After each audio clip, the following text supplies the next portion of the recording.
غریبه بی تفاوت کوچ کردیم،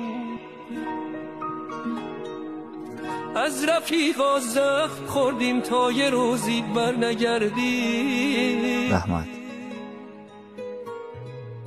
خونمون رو دوشمونه مایه آه دور اینقدر زیبا شدی. ما واقعا باهم چه کرد، ما غنیمت‌های بی رویای این جنگای سردیم. سلامتی چخیل شد اومده؟ بهتر شدی؟ شکر خوبم، خودم رو خوب حس میکنم. خدا را شکر که بعد اینقدر دوری ها و ناامیدی ها به وصال یکدیگر رسیده. راستی تا حال باورم ناآمده ایستاده است که ما زن و شوهر شدیم. فکر میکنم در خواب است. پایان شب سیاه سفید است گفتند. برای همین هیچ وقت نباید ناامید شد.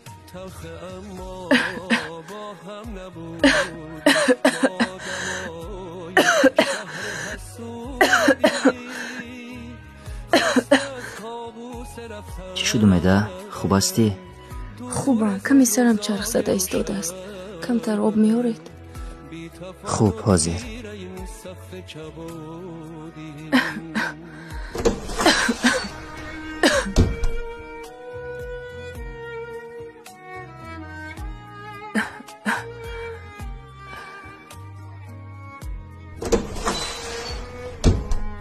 انا آوردم اومده.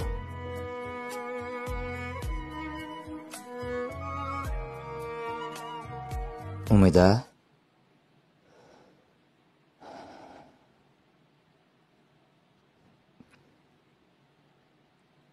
اومده؟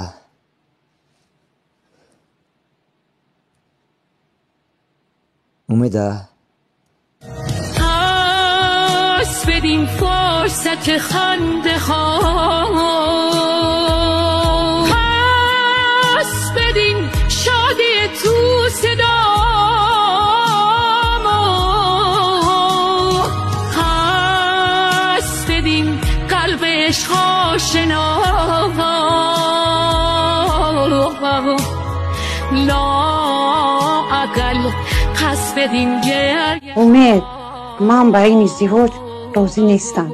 بچه جان، آخر ما همدیگر رو دوست می‌داریم. تلخ اما با هم نبودیم، ما دمای شهر حسودی، خسته از کابوس رفتن، دور از اون روزای روشن، بی تفاوت زیر این سقف چبودیم.